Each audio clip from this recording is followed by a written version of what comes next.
Hello everyone, back tuning to our third and final Winter 2020-21 preambles. So we've done a couple of preambles through the summer. We did the first in June, the second one in July. This is your third and final preamble.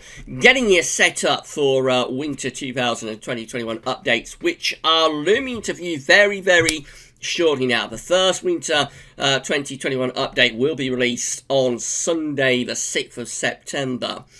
So yeah, it's looming into view quickly, and we're going to go through the third and final preamble for you in a moment, and then of course we'll be on into winter updates. We've got the autumn forecast to release on Sunday the 30th of August, and then we're off and running into another season of winter updates. So can you believe it? How close now are the winter 2020-21 updates? You can almost taste them, can't you?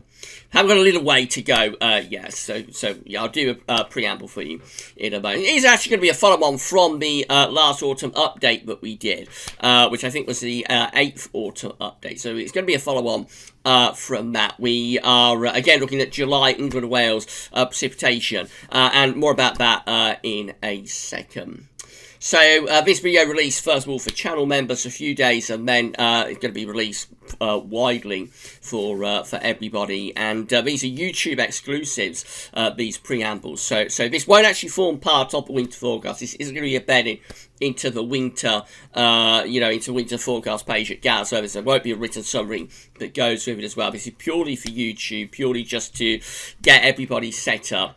And so, yeah, this is like extra and above, really, but it won't form part of the winter forecast at the end of the season when we come to the winter forecast at the beginning of December. Okay, so let's get on with it then. So what we're looking at, again, is England and Wales precipitation, rainfall, really, during the month of July. So in the last autumn update, we looked at autumns following July's, with an England and Wales rainfall range of 65 to 75 millimetres, because that places July 2020 right slap bang in the middle of that England and Wales precipitation range. So for this, instead of looking at autumns, we're just looking at winters. So this is winters following July's, with an England and Wales rainfall range of 65 to 75 millimetres. So let's get on with it, then. I'm going to start off by having a look at the very first winter, which is going to be 1837-1838. And this one, following July, of an England and Wales rainfall range of 65 to 75 millimetres, has northern blocking, high pressure within the northern latitudes, and lower pressure is underneath it across western parts of Europe, and that's going to be pulling winds in from an east or northeasterly direction. So potentially quite a cold and wintry winter to start us off, potentially even very cold and very wintry. The next winter is going to be 1839. This one again with low pressure to our east. High pressure is to the west and the northwest. Winds are set up northwest to southeast on northwest-southeast trajectory. And that would have some wintry potential with it as well, but probably more of an Atlantic type theme coming in with that one. So it could just be a little bit less cold from the west with that one. So slightly more of an Atlantic air mass. But nevertheless, some cold snaps certainly possible for that one, 1838, 1839. The next one is 1842, 1843. It's been a long day today. I've been recording or doing a live stream just before I'm recording this, so I am a bit tired. Yes, this one quite unsettled, low pressure covering much of northwest Europe. It has got a bit of a non-block seal, but it's mainly over towards Canada, so I think this is probably quite a mildish sort of winter, actually. I think this is probably quite a mildish sort of winter, but possibly with a few colder snaps mixed in. Next up, we've got 1843, 1844. This one, again, has below average heights to our east, above average heights to our west and northwest. Winds are going to be coming in from a north to northeasterly direction. So this one could be a little bit colder. This one could be a little bit colder for 1843, 1844, with lower pressure to the east, higher pressure to the northwest. There's definitely some wintry potential that could be in with that one. Next up, we have 1845, the winter of 1844, 1845. 45, following a July England and Wales rainfall range of 65-75 millimetres. This one with below average heights, low pressure to our south, above average heights to our north. Winds are coming in from an easterly direction with this. It could be very cold winter this. Very cold and wintry winter for 1844-1845. Then we have 1852-1853 with low pressure again across the north and west of Europe. High pressure is pushed up to the north within the north latitudes. Jet stream doing something a little bit like that. So this is more of an unsettled winter, but again, because there is quite a considerable level of northern blocking, it could be a rather cold winter as well. 1854-1855 is our next one with below average heights to our north and east, above average heights out to our west. Winds again coming in from kind of like a northerly direction. So again, quite a cold winter. That one probably potentially very cold at times, and a lot of wintry potential in with that one. This one's a bit different. 1857-1858 has an area of above average heights centred over the UK and Northern Europe, below average heights out to the Atlantic. This looks like a much more anticyclonic type winter, much drier, potentially rather chilly, but certainly like a drier winter, that one, for 1857-1858. Then we have 1859-1860. This one looks very unsettled, very wet winter with deep low pressure over the north and the west of Europe. High pressure is pulled out into the middle of the Atlantic. Jet stream is on a northwest-southeast alignment. So that looks like a wet but probably mildest sort of winter in 1860. And we've got 1860, 1861. So many from this analogue package from the 1800s. Quite amazing. So this one, low pressure is over to the south country, high pressure to the north. Again, you could envisage that there is quite a wintry potential in with that winter, potentially quite a cold winter again. 1862, 1863 with below average heights to our north, above average heights to our west, and winds like on a west-northwesterly direction with the jet stream probably aligned a little bit northwest to southeast. That's a little bit more Atlantic driven, probably a slightly milder winter, that one, with more of a westerly component to the air mass. We've got 1866, 1867 showing up next. This one is a much milder winter. Above average heights are across many southern parts of Europe, below average heights up to the north and the west. Winds are coming in from the southwest. So yes, that one looks properly Atlantic driven, wet, windy and mild for 1866, 1867. Then we've got 1892, 1893 with high pressure towards Greenland, low pressure across northern and western Europe. Winds again could be coming in from a north to northeasterly direction. Could be quite cold with that one, and certainly there is the risk of some wintry potential in with that. We're finally through to the 20th century. So our next winter is 1901-1902. It's quite an interesting winter because it does have a high proportion of northern blocking. Got the above average heights to the south of Greenland, but it's also got its deep trough of low pressure across the northwest of Europe. And so, despite northern blocking, this is probably just a very wet and also mild sort of winter in 1901-1902. One of those winters where even with northern blocking, doesn't necessarily mean that we get much in the way of cold weather out of it. 1904-1905 is turning up next. This one with below average heights. Well, it has above average heights out to west, just out to west. Below average heights are sort of to the north and northeast. Quite an anticyclonic winter and probably quite a mildish winter overall as well for 1904-1905. Quite a long gap then through to 1917-1918. This one with above average heights to like our west-northwest and over to the east of the country. Below average heights are up to the north. Jet stream is going northwards as well. I think that's quite a mildish winter, really, in 1918. I think it's quite a mildish winter. A really long gap then through to 1941, 1942. This is the last of a trilogy of cold winters in the early 1940s. And you can see that, again, does have considerable levels of northern blocking, both to the north, to the northwest of the country, deep trough of below average heights, sitting to our south and east through here. Winds coming in from a northeasterly direction. So yes, that one generally looks cold and wintry. It was the last of the trilogy of cold and wintry winters in the early part of the Second World War in the early 1940s.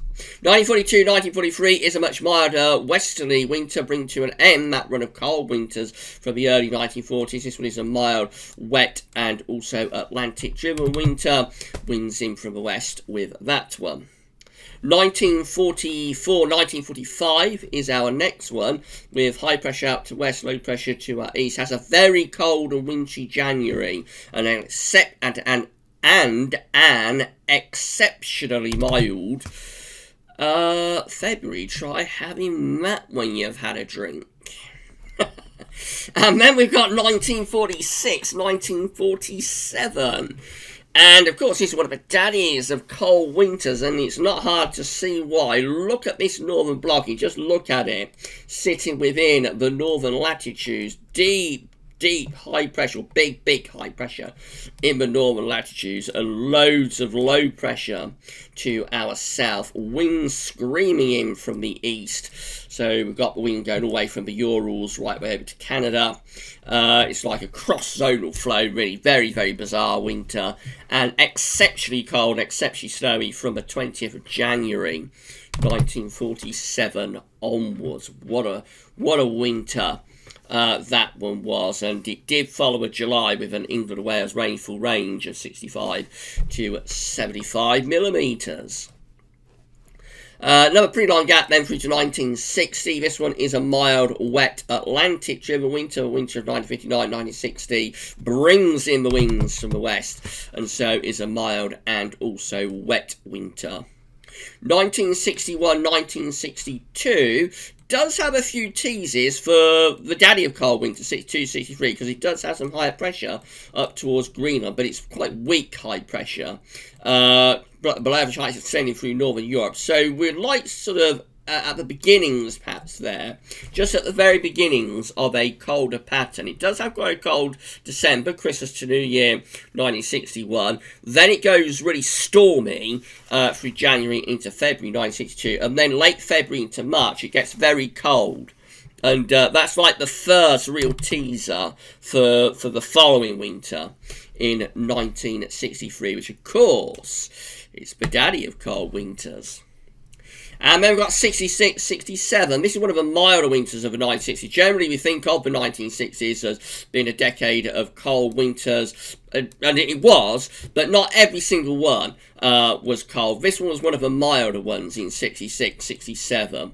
It did have some cold snaps, but for a 1960s winter, that one is a little bit of a non-event, really. Then we've got 69-70. This one is a late starter, really. So it does get colder and colder as the winter goes along. High pressure blocking up to the north. Low pressure over into the east of the country. Winds in from the north-northeast direction. Gets colder the further on we go in that winter. And there is a lot of snow as well in the opening months of 1970.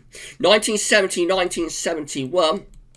Has above average heights to the north, below average heights to the south, winds in from the east. That's primarily down to December 1970, which is a cold month and does have a white Christmas for many parts of the country. But after that, once you get through January and particularly February of 1971, the rest of winter generally turns quite mild, a bit front-loaded with that one. Another long gap then through to 87, 88. This one has low pressure over to west of the country. Winds are in from a west or southwest direction. That's a mild and wet winter, the 87, 88. 91, 92 has above average height centered right over top of the country. High pressure is dominating over top of the country. Below average heights up to the north. Jet stream is pushing northwards as well.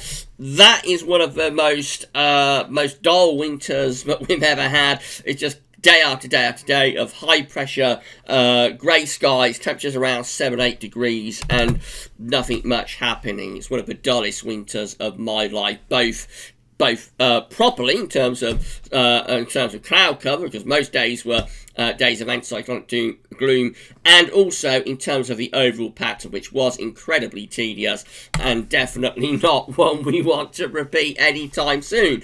Then we've got 2001 and 2002. So this one has the above average heights to our southwest, below average heights to our west and northwest. Jetsam doing something like that. It's rather a bizarre pattern because it has quite a coldish December 2001, and then it goes very mild and also very wet later in January and through February 2002.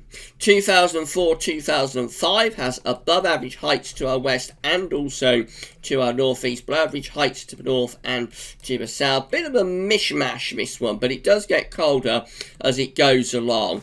So there's quite a protracted cold spell from the second half of February through the first half of March in 2005. 05-06 shows up next. So this one looks like it should be a very cold winter, doesn't it? It looks like it should be a very cold winter with lots of high pressure to our north and northeast. Winds in from an easterly direction. You would look at it and think that is a very cold winter, but it just never quite comes together, that one.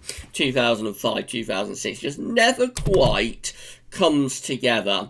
Nevertheless, it does have some colder and wintry outbreaks, and again, especially so like second half of February, first half of March. That's the coldest 4-weekly period of that particular winter. 2010-2011 follows a July England and Wales precipitation range of 65 to 75 millimetres. Yes, but December, to remember, does follow a July with an England and Wales rainfall range of 65 to 75 millimetres. And this one has the above average heights of the northern latitudes, but below average heights to the south of it. Winds are going to be coming in from like an easterly direction with that one too.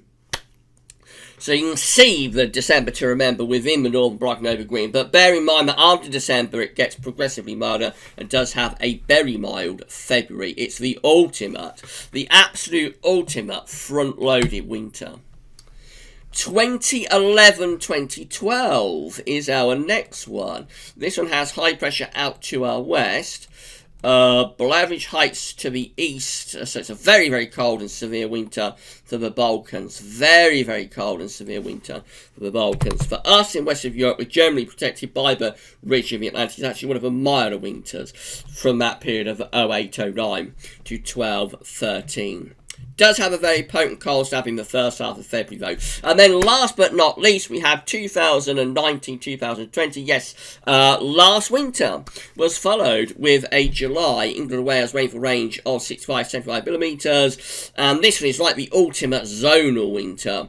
So if 63 is like the daddy of cold winters, this is probably the daddy of zonal winters with the polar vortex on steroids. Look at it, all of that blue and purple up there is the polar vortex raging away to our north and bringing in those west-southwesterly winds. It's an exceptionally mild winter, as we know, and also a very, very wet winter too. Okay then, so let's put all of that together. So this is how all Decembers combined are looking for our third winter 2020-21 preamble, following a July with an England Wales rainfall range of 65 to 75 millimetres. And we see that when we put all of the years together, generally we have above average heights out to our west and northwest, below average heights are to our south and southeast. Winds are sort of coming in from a northerly direction. There could be some cold potential with those Decembers, but it gets better for January. Look at January. This is all January's combined, following a July England Wales rainfall range of 65 to 75 millimetres, with lots of low pressure to our south, lots of high pressure blocking up towards Greenland. Winds again coming in from an easterly direction. Winds are in from the east there. on our all January's combined analogue. So yes, definitely cold and wintry January is possible. It gets even better though if you want cold weather for February, because the trough deepens across the west of Europe and we still have the blocking in place over Greenland. Winds are in from an east to northeasterly direction. So a very, very cold and wintry February is possible following that July England and Wales rainfall range of 65 to 75 millimetres. And then all Marches combined just keeps it going. It looks like it could be a very cold and wintry extended winter with loads of northern blocking to our north, low pressure to our north and northeast. Winds are in from an east to northeast direction. A very cold March is possible. All winters combined following a July England and Wales rainfall range of 65-75 millimetres with low pressure to our south, high pressure blocking to the north. Winds are in from an east-northeast direction. These look like they're favouring cold or even very cold winters potentially. Then just narrowing things down to post-1950. So this is all December's combined following an England and Wales rainfall range of 65 to 75 millimetres. Post-1950 though. Post-1950. With this one, and again we take the high pressure out to our west, we have the low pressure to our east. Looks like again there is some wintry potential in with that. I have got to tell you that for these all years combined charts, by the way, we're actually talking about 67 to 73 millimetres. We narrow it down slightly for the all years combined, as you can only have 20 overall for the all years combined. So for these you have to narrow things down a little bit.